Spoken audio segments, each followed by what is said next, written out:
Jadi doa yang kemarin kita bacakan itu mohon pertolongan kepada Allah Subhanahu wa taala ketika mendapatkan fitnah kematian. Itu dia fitnah kematian. Terhindar dari setan menggoda-goda kita ketika maut itu datang. Jangan sampai selama ini kita beribadah, menjaga ibadah kita, ikhlas dalam beribadah, keep silent kita dari orang lain apa yang sudah kita lakukan terkait ibadah kepada Allah Subhanahu wa taala. Selangkah lagi ketika maut berpisah dengan kita, ya Allah ya Rabbi, gara-gara setan fitnah kematian kita tergoda, kita syu'ul khatimah. Nah, kalau yang fitnah kubur adalah itu Bunda, pertanyaan malaikat, ma rabbuka, ma nabiuka, ma kita buka. Itu pertanyaan itu. Bagaimana kita menjawabnya? Apa kita hafal dari kini? Sekarang kita hafal nih. Ma rabbuka, Rabbi Allah. Ma nabiuka, Nabi Muhammad SAW. Ma kita buka Al-Quran dihafal tiap hari supaya menghindari fitnah kubur. Apakah bisa begitu? Bisa nggak Bun? Kagak bisa. Tergantung dengan amal kita. Ketika kita kokohkan lidah kita tetap beriman kepada Allah, beriman kepada Rasul, beriman kepada hari akhir, beriman kepada Al-Quran dan mengamalkan Al-Quran, kemudian beriman kepada malaikatnya Allah sebagai perangkat Allah. Kemudian ketika kita sudah mengucapkan itu, mengokohkan itu di dunia, kita buktikan dengan ibadah kita, Allah kokohkan itu ketika kita berada di dalam kubur. Apapun pertanyaan malaikat kita jawab.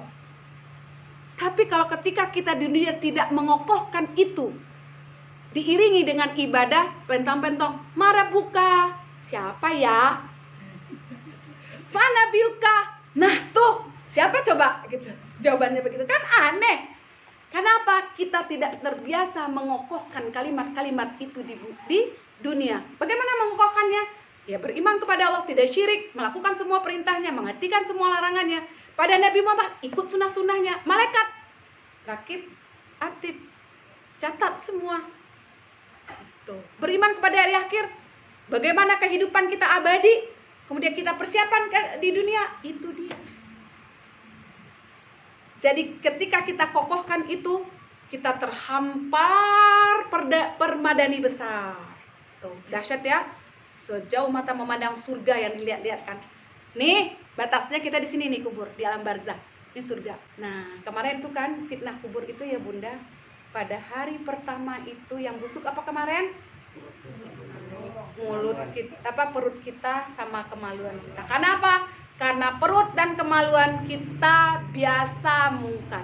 Karena perut kita menipu, karena perut kita korupsi, karena perut kita tipu-tipu orang. Karena perut juga mungkin kita melanggar aturan-aturan yang ditetapkan oleh Allah Subhanahu wa taala.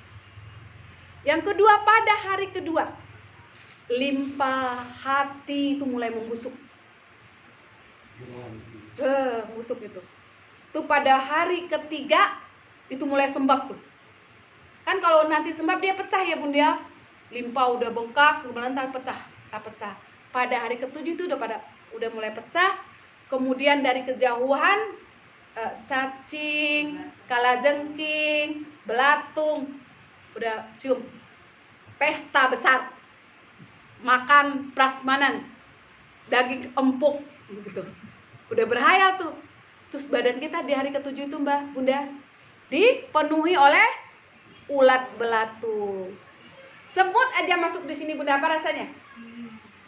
Ini belatung sampai ujung sana. Nih, sini, masuk semua. Limpa udah pecah masuk ke dalam. Hati udah pecah masuk ke dalam. Dimakani, digerogotin semua sampai habis. Itu Bunda kejadian kita di kalau kita amalnya jauh. Kemudian di hari ke-6 bulan itu kita tinggal tulang belulang aja. Makanya kan kalau ada orang mindah bidain kubur itu tulang belulang ada. Tapi kalau sudah 25 tahun tinggal tulang ekor. Tulang ekor itu nanti kita dibangkitkan. Begitu Bunda, kenapa kisah-kisah ini diberikan?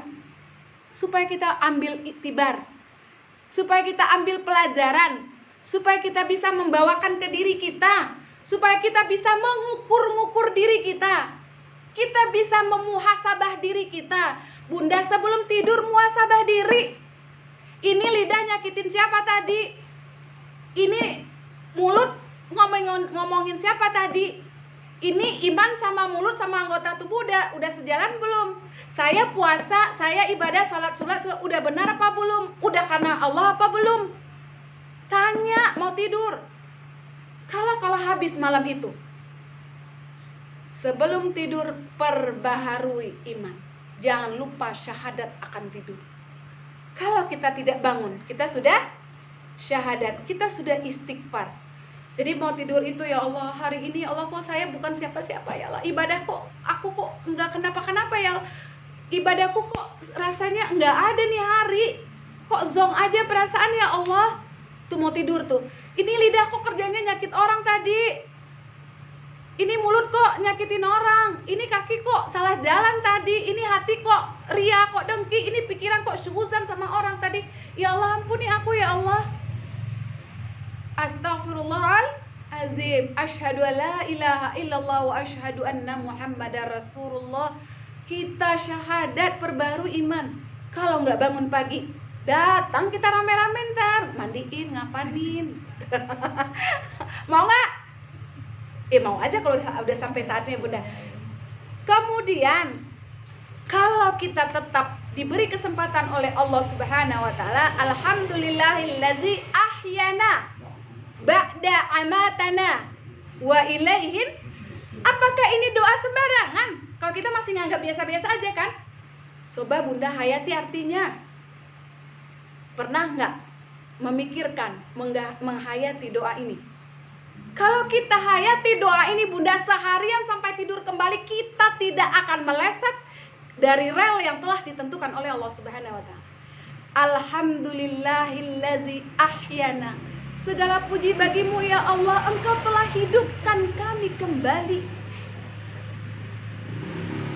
Kita bersyukur, alhamdulillah. Di situ ada, kalau kita lihat dalam bahasa Arab, situ ada alhamdulillah alif lam. Alif lam itu totalitas. Kita bersyukur kepada Allah Subhanahu wa taala kita udah hidup. Kalau kita bersyukur berarti menggunakan nikmat dan titipan Allah sesuai yang dikehendaki Allah. Mata, kaki sesuai dengan dikehendaki Allah, beribadah sesuai dengan dikehendaki Allah. Jadi apapun titipan Allah, kita tempatkan di tempat yang dikehendaki Allah. Alhamdulillahillazi ahyana. Segala puji bagimu ya Allah. Aku akan kembali meletakkan nikmat-nikmat yang Kau titipkan kepada hamba tepat di tempat yang Kau hendaki. Itu puji syukur kita kepada Allah Subhanahu wa taala, janji kita kepada Allah Subhanahu wa taala. Alhamdulillahillazi ahyana, ya Allah, terima kasih. Aku bersyukur Engkau kembali hidupkan aku. Engkau berikan aku kesempatan kembali untuk memperbaiki diri. Alhamdulillahillazi ahyada ba'da amatana. Setelah matiku sesaat semalam. Wa ilaihin, dan hanya kepadamu lah ya Allah tempat aku kembali. Kalau kita sudah berikrar hanya ke tempat Allah kita kembali, apa yang kita lakukan? Mas, aku pulang ke rumah hanya Engkau yang aku tuju, Mas. Ini aku beli jeruk apel, lapek pisang, martabak Mesir, apa aja dibeli ndak buat Mas yang ada di rumah. Ini Allah tempat kita kembali. Apapun yang diinginkan Allah kita lakukan. Apa yang tidak diridhoi Allah kita hindari. Kerjaan kita hanya mencari ridho Allah Subhanahu wa taala. Ingat, ridho Allah tidak akan pernah kita kantongin selama kita tidak ridho kepada Allah Subhanahu wa taala. Paham maksudnya? Allah akan ridho kepada kita selama kita ridho kepada Allah Subhanahu wa taala. Kalimat kunci ini. Ingat-ingat ini. 1, cinta pada Rasul. 2, rindu pada Rasul. Induk manuangan, masuk angkar lamati. Yang ketiga ini. Ini penting. Allah tidak akan pernah ridho kepada kita selama kita tidak ridho kepada Allah. Apa maksudnya itu? Ada yang bisa? Hanif? Buka contekan dulu. Apa yang dimaksud dengan Allah memberikan ridho kepada Allah. Kalau udah ridho Allah bunda apa aja, hayo surga, hayo hidup di dunia tenang, keluarga sakinah mawaddah warahmah, bibir tersenyum terus, ibadah terus, tidur nyenyak, ibadah nyenyak, nyenyak. Kalau ibadah nyenyak mah tidur ya, ibadah enak. Ayo, apa itu? Allah ridho selama kita ridho dengan ketentuan Allah. Ini penting bagi kita. Ayo, kita lanjut ya bunda ya. Apa tuh yang dimaksud Allah akan memberikan ridhonya kepada kita selama kita ridho kepada ketentuan Allah Subhanahu wa Ta'ala. Jadi begini bunda, kita kan hidup di permukaan bumi nih. Allah pasti akan coba kita. Allah pasti akan uji kita. Ujian, kalau ujian itu kebahagiaan, kita pasti senyum. Nggak ada yang nolak. Ada yang nolak nggak? Kalau diuji Allah dengan kebahagiaan, ada yang nolak? Nggak ada. Kalau diuji Allah dengan musibah, ada yang nolak? Diam kan? Diam kan? Allah kan udah janji, walanabluwannakum bisyai'in minal khauf wal ju' wan naqsi minal amwal wal anfus. Allah akan menguji kita dengan rasa takut, khawatir, kurang dari harta. Allah udah jamin itu. Kurang buah-buahan, segala macam persedia makan, Allah udah jamin kita akan kurang. Kemudian apa hubungan dengan ridho terhadap yang ditentukan oleh Allah Subhanahu wa Ta'ala? Begini, apapun yang ditetapkan oleh Allah Subhanahu wa Ta'ala terhadap kita, baikkah, burukkah, ujiankah, kenikmatankah, itu kita terima dengan sabar, lapang dada, jalani dengan sabar, mohonkan pertolongan kepada Allah, tawakal kepada Allah, berusaha untuk keluar mencari solusi masalah yang kita hadapi. Jadi ketika Allah uji bunda dengan ujian misalnya kayak sekarang corona. Ini gara-gara corona nih begini nih, gara-gara corona saya begini nih, gara-gara corona pasar sepi nih, gara-gara corona orderan nggak masuk nih, gara-gara corona nih gaji suami dipotong nih, gara-gara corona nggak bisa kemana-mana nih, gara-gara corona nggak bisa shopping, gara-gara apa yang ada? Ngedumel, yang ada sakit hati, tidak puas, tidak ridho. Ketika kita tidak ridho, kita tidak terima dengan sabar ketentuan Allah, jangan harap ridho Allah akan kita kantongi. Tapi ketika seberat apapun ujian yang diberikan oleh Allah Subhanahu wa Ta'ala, kita ridho, alhamdulillahirabbil alamin, ini ujian darimu dan ini datang darimu, pasti engkau bermaksud baik untuk mengujiku, untuk meningkatkan keimananku, untuk mencerdaskanku, untuk mencari solusinya, untuk membuatku menjadi orang yang bijak. Maka ya Allah, aku mohon pertolongan untuk memberikan solusi-solusi yang cerdas, solusi-solusi yang kau ridhai. Udah terima apa yang ditentukan oleh Allah. Jangan hati ini separuh-paruh. Kalau hati separuh-paruh menerima ketentuan Allah, maka di saat itu Allah pun tidak ridho. Dan ketika kita tidak mampu menempatkan nikmat yang diberikan Allah, kita diberikan oleh Allah nikmat, tetapi kita tidak bersyukur, maka itu pun kita tidak ridho namanya terhadap yang ditentukan oleh Allah. Kalau kita tidak pandai bersyukur, artinya kita juga orang yang tidak ridho. Dan jangan harap ridho Allah akan kita kan. Jadi apapun itu yang diberikan oleh Allah Subhanahu wa Ta'ala, terima satu paket. Terima satu paket, jangan pilih-pilih. Pokoknya beli satu peti buah, mau busuk di dalam, mau hancur, mau bonyok, terima. Kalau kita punya suami, jangan mintanya yang baik doang, terima satu paket. Coba kalau suamiku begini, coba tuh suami orang. Dah, suami orang lain lagi. Emang dia kasih tahu kekurangannya apa? Ya enggak? Jadi jangan suka melihat rumput tetangga lebih hijau. Kan sekarang lagi musim rumput apa deh bunda? Rumput sintetis bunda. Mana tahu di halamannya ditaruh rumput sintetis, hijau mulu. Kita ngiri ngelihatnya. Jadi apapun yang diperuntukkan untuk kita, itulah yang terbaik untuk kita. Apapun itu. Ya Allah, kok ujian mulu sih? Nggak habis-habis nih ujian. Kalau mau habis ujian mati. Orang mati udah nggak diuji, udah selesai. Tinggal ujiannya fitnah kubur. Jadi ya Bunda ya, kita di dunia ini di atas segalanya, di atas ibadah yang kita lakukan, di atas keikhlasan yang kita usahakan, satu-satunya yang kita ingin cari adalah ridho Allah. Maka di atas segalanya itu pula, apapun yang ditetapkan oleh Allah untuk kita, syukuri, jalani, berterima kasih, lapang dada. Mungkin itu diberikan oleh Allah, kita yang mampu menerimanya. Dan mungkin dengan itu Allah ingin mengurangi dosa kita. Mungkin dengan itu Allah akan mengangkat derajat kita.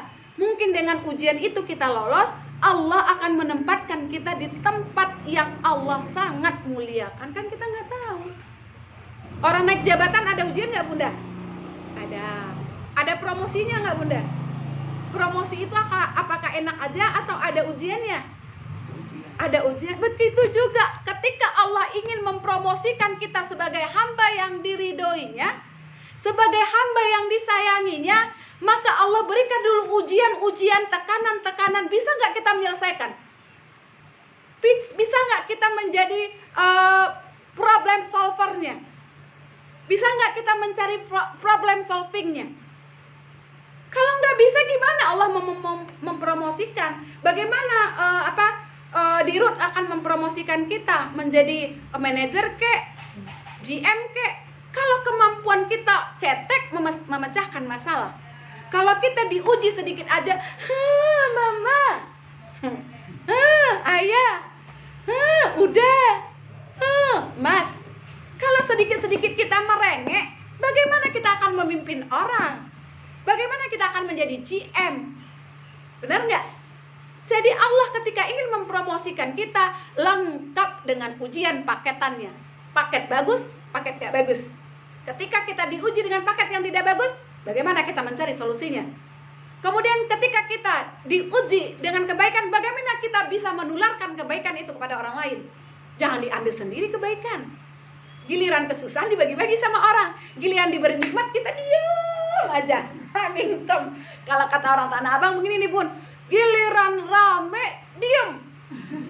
Giliran sepi teriak-teriak sepi. Giliran kita susah, orang tahu sedunia. Orang tahu satu komplek, orang tahu satu blok, orang tahu satu Tanah Abang. Giliran kita senang diam-diam aja. Ya.